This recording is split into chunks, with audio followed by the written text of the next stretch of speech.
dhul haddii nabadgelyo ka jirin wax horumar laga qaban kara ma laho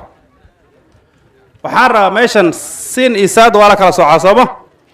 mas-uuliyaddu isma saarno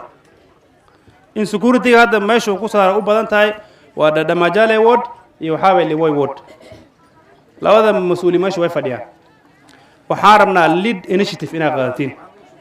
mas-uuliyadda idinka bilaabani markaas annaga noo imaani inaad waxaan rabnaa aad hogaamisiin meeshan dhibka ka jiran wax laga qabtaa loo baahan yahay because laba shay ba dhagtaar jirta arrimihii maanaha dilka meesha ka dhacay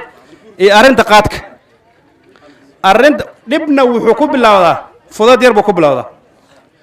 arrimahan qaadka haddii hadda siday ku dhow yihiin laga qaban waayana dhib markuu weynaado waxba kama qaban karno mheshimiwa haddayna waad soo martay qolada security-ga waan la fadhiisanaynaa waxaa rabnaa adoona hogaaminaysa labada arrin oo security-ga inaan wax ka qaban hadduu leeyahay ma sababta beriga waad garan bay nagu fara badatay shir baad noo qabatay Dadaab sub county oo dhan waa la isku wada imaanay heeriyaan fadhiisanay sidaan oga raysana waagi haddana nagu soo noqotay mheshimiwa waxna waari maysid war ka harala dheh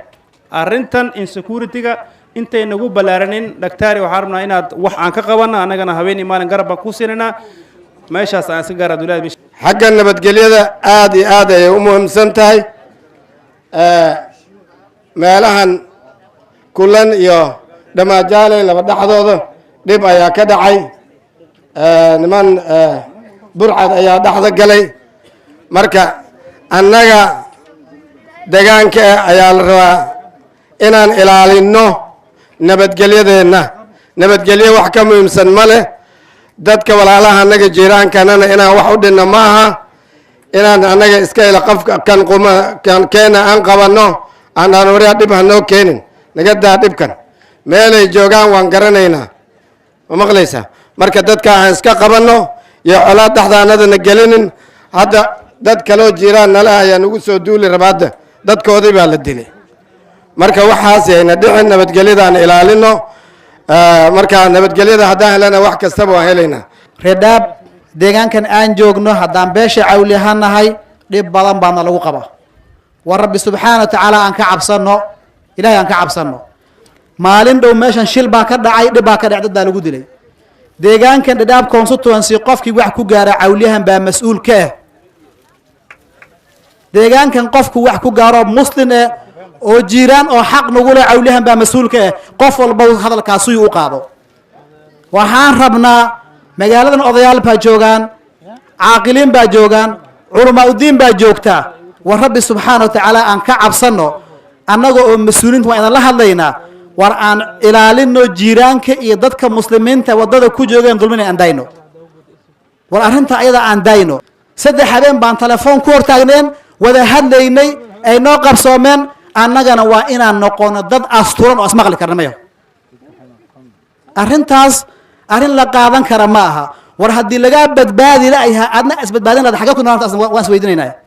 war ilaahay ka cabsada oo arrintan dhacday arrin la qaadan kara ma aha mudahana wuu fadhiyaa wuu ka hadli doonaa arrinta hadda ka hor baan ka fadhiisanay waa kii wax alla wixii qori ah laga hadlay xasilaan bay noqotay dabkii haddana dib buu u soo shidmay dhib baa soo ifbaax hadda arrintaas waxaan rabaa odayaasha Dadaab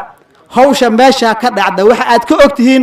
inaad ka soo gudbisaan kan ruu sheegtaan dadka xaqooda aan iska bixino walaalayaal Soomaalidu waxay dhahdaa nabad baa naas nuuga leh soo saasmo nabad haddaysan jirin wanaaggan isan looma fadhina ummaddan hadda qaxootiga noola joogto meelo kale ka imaadeen laakiin waxaa meeshan ku qasbay inay meeshan joogaan meeshay ka soo jeedaan amni ma laha amni hadduu jirin socdaal ma laha waxbarasho ma laha dhaqaale ma laha dowlad wanaag ma laha wax kasta waxba kama jiraan dhulkan aan degannahay hadda maanta laba dhib baa jira amniga xaggiis mid waxaa weeye nimankan dhalinyarada oo maaragtay falalka argagixiso suubiyaan mahan dambe niman cayrsan hayaan dadka sokorta keeno sokortan laga dhigay contraband horta dhibaatada weyn taasaa keenta anigu runtii dowladdeena waan la yaabana sababta runtii aniga waxaan leeyahay warkana dowladda Kenya inuu gaaraan doonina markastana waan ka hadalnay haddii la rabo wanaag lagu afjaro arrimahan amni la'aanta ka jirta aagan horta xaduudka hala furo custom iyo immigration shaqadooda ha qabsadaan wixii wax keeni meesha ha soo maraan wixii waddanka soo geli meesha ha soo maraan annaga aan ogaano waddankeena wixii soo galahayo iyo wixii ka baxayso saas haddii xadkaa la furin arrintana ma dhammaanayso dadkana ma joojinahayaan inay raadsadaan wax beec yar because shaqo mala soo saas ma covid baa jirtaa hawl shaqo malaha hay-adihii waa iska kawraxeen dowladda waxba ma hayso dhibaatooyin badan ba dadka markaa waa inay noloshooda ay raadsadaan siday ku maaran lahayn soo saas ma wiilashan ku jiraan jidkan daba dheer kulli waa la garan xisaabtooda waan haynaa waa 28 ruux baa lagu yidhi oo kulligoodba cawliyahan ah waxaa lagu yidhi qoysaan ku jirin ma jiro waxaa u weyn ninkii dilay aabihiis horta nin aabihiis dilay iyo wax u tari oo waddo taagan nin kastoo wuu dili aniga dowladda waxaan ka codsan waana la kulmanaa amniga waxaan rabnaa wiilashaas inaan siino waqti amnesty baan weydiinaynaa inay qoryaha soo celiyaan inay hawshan ay ku jiraan ee ka dhex baxaan haddii laga dhex bixi waayo waxaan codsanaynaa security operation oo meesha ayada dadkaa laga soo saaro si macnaha arrinta ayada ee nooga daba dhamaad runtii ma ila qabtaa arrinta ayada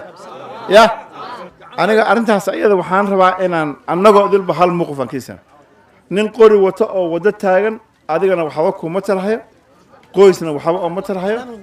islaamkana uu kugu diri dhulkan aan deganahay ilaahay waa nagu manays waa dhul fiican laakiin haddii maalin kastaba dad aad disho oo hooyo ay ooydo oo walaal u ooyo oo aabbo u ooyo soo inkaar maaha runtii soo inkaar maaha arrinta ayada horta waxaan rabnaa inaan soo afjarno raggan qoryaha la taagan oo ka dhigteen macnaha inay lacag ka helaan arrinta ayada arrintana sababteeda u muhiimsanna waxaa weeye xaduudkan xiran oo loo diiday inay wax xaduudka rasmi soo mari